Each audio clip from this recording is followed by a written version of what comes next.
descended from the house and family of David. He went to be registered with Mary, to whom he was engaged and who was expecting a child. While they were there, the time came for her to deliver her child, and she gave birth to her firstborn son, and wrapped him in bands of cloth, and laid him in a manger, because there was no place for them in the inn.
The fifth reading tonight is from 2 Luke, verses 8 through 16. In that region there were shepherds living in the fields, keeping watch over their flock by night. Then an angel of the Lord stood before them, and the glory of the Lord shone round about them, and they were terrified.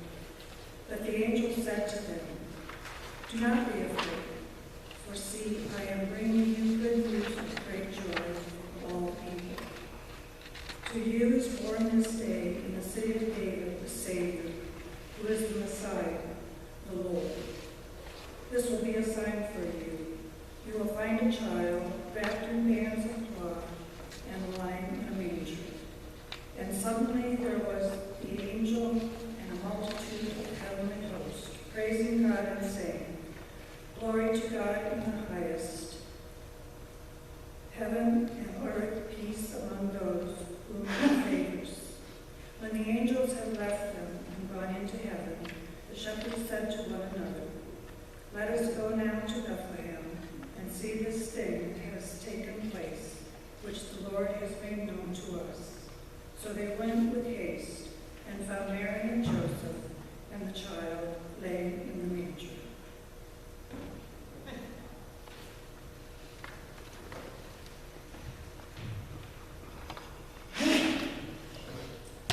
This evening's story was written by Ted Lauder, a senior minister at Philadelphia's First United Methodist Church of Germantown.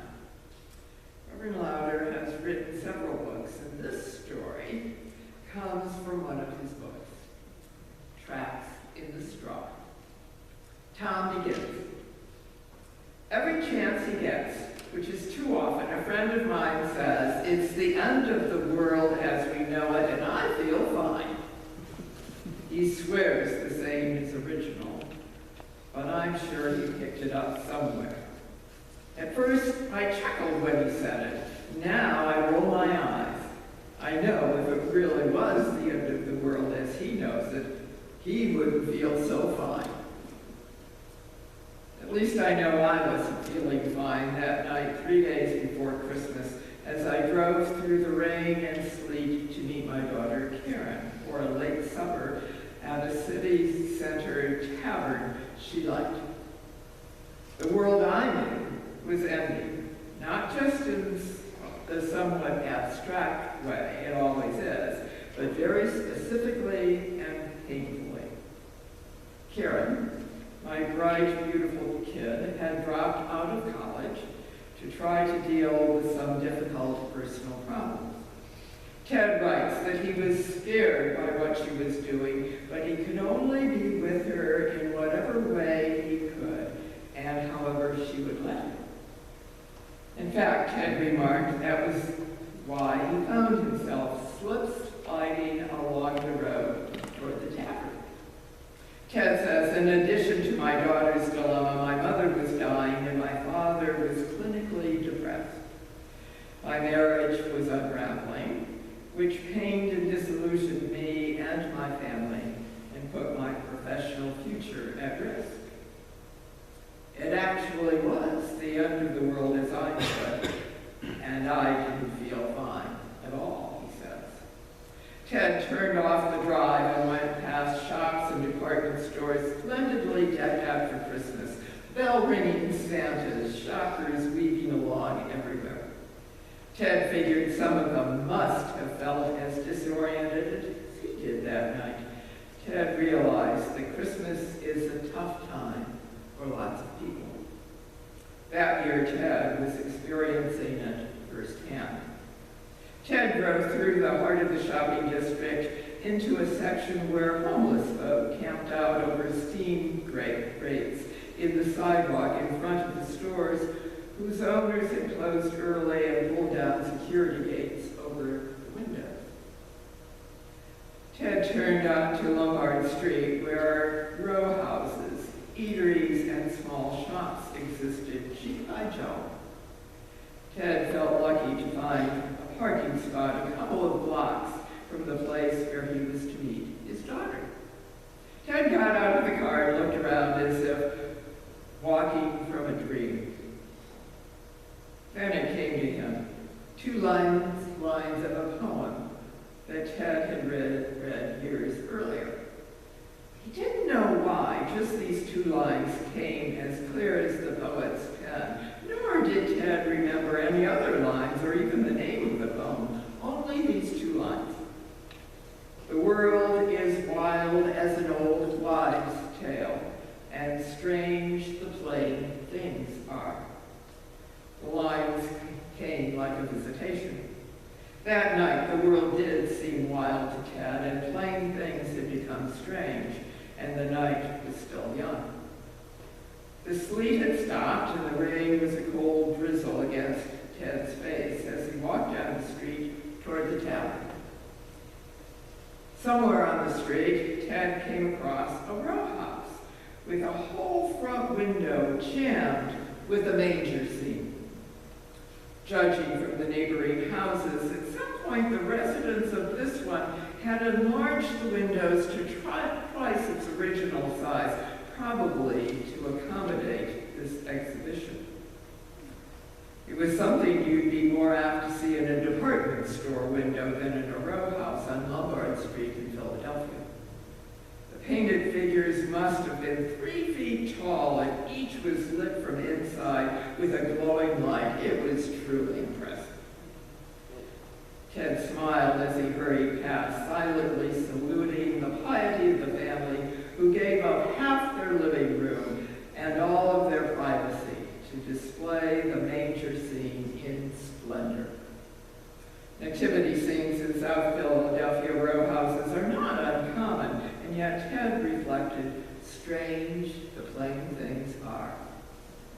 Ted rushed to meet his daughter Karen. They ate and talked, but the meeting didn't ease any of Ted's anxiety or Karen's pain. When they left the tavern, the rain had stopped. Father and daughter stood on the corner and said goodbye. They hugged each other for a long time. Ted told his daughter he loved her and asked her to be careful and to stay in touch no matter what. Karen promised she would. Then she went off to meet a friend, and Ted began to walk slowly to his car. Ted remembers, I was thinking so hard about my daughter that when I came upon the row house nativity again, I was momentarily caught off guard. This time I stopped to look at it more closely. There it all was. The group of shepherds, the 3 wise men, a full complement of angels, and a number of assorted animals. They were all gathered around Mary and Joseph, who were side by side looking, actually just about where I was standing. And that was strange. Tom stepped closer and examined the scene more carefully. His first impression had been right. There was no manger, no infant Jesus in the window. In effect, the street was the manger, and Tom was standing in it. Tom said that out of the corner of his eye, he thought he glimpsed someone smiling and nodding in the shadows behind the shepherds. But when he looked again, no one was there. That's when it occurred to Tom that perhaps the street was the manger. Intended or not, the scene was strange. The fragment of the long-forgotten poem crossed his mind. The world is wild as an old wives' tale, and strange the plain things are. Ted wondered what made those words float out of the near chaos of his life to surface in his mind just when they did. Why had Tom come across that row house nativity scene on his way home to and from meeting his daughter that night? And even stranger, Tom writes, was the old familiar story that row house was telling. That night, the old story was being told differently. This time, those silent, lighted figures were looking expectantly out on the street for the Christ child. Out on the street where the beasts are motorized now, and milk comes in cartons, and the lamb's wool in worsted suits, and people like shepherds sleep on steam rigs, and people like wise men dish out food in soup kitchens, or work in political movements, or business coalitions, or churches to change things, so someday there might not be homeless people, or hungry children, or parents. Tom writes, I stood there with tears in my eyes, with a force that lumped in my throat. I realized that just where I was standing, the Christmas miracle happens. In the street, where human traffic goes endlessly by, where men and women and children live and limp and play and cry and laugh and love and fight and worry and curse and pray and die. Just there, Christmas keeps coming silently, insistently, mysteriously. Tom turned and walked back to his car, the mystery of it making him light-headed and light-hearted. He laughed to himself as he thought about a wild stable always being close at hand in this wild world, about the strange, saving birth taking place in unlikely places like Lombard Street, where he was walking.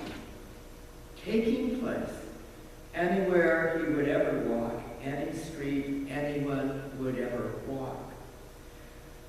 Tom stood by his car and looked in awe back down the street, trying to grasp the revelation of the strange saving birth taking place again and again in all the unlikely places, lining our streets, at the tables where we spill coffee and our secrets, in the beds where the sheets get wrinkled and the dreams disturbing, in human exchanges in taverns or cafes, where our hopes for each other and ourselves stumble over our limited power, in the offices where decisions and lives are made, unmade, and somehow remade.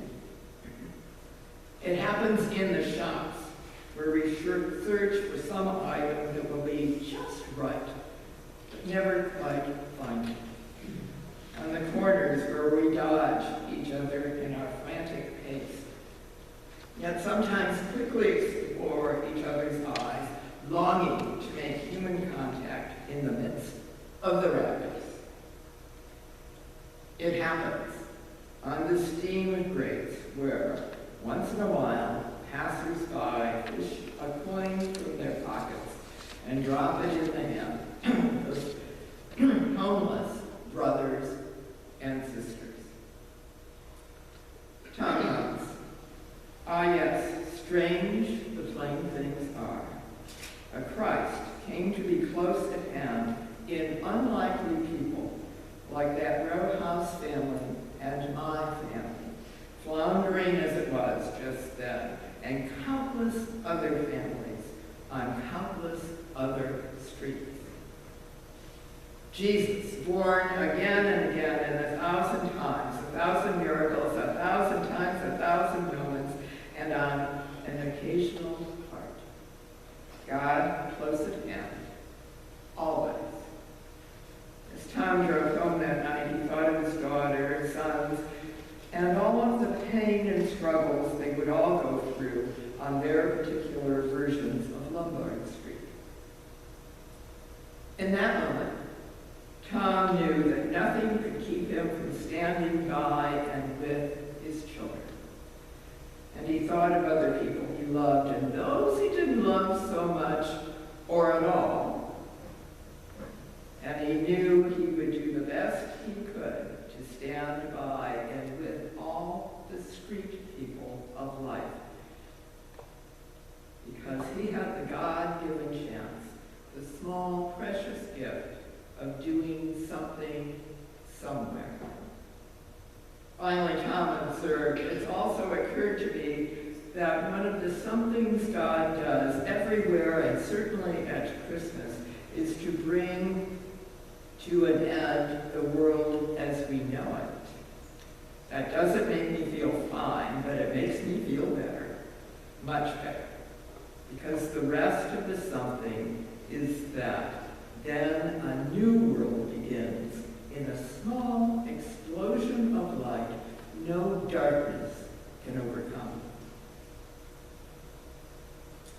Dear friends, tonight as we go out into the world, may we remember Tom, Lombard Street, the Nativity, and the presence of Christ there in all of the streets of our lives. Indeed, may we be part of that small explosion of light no darkness can overcome. Merry Christmas.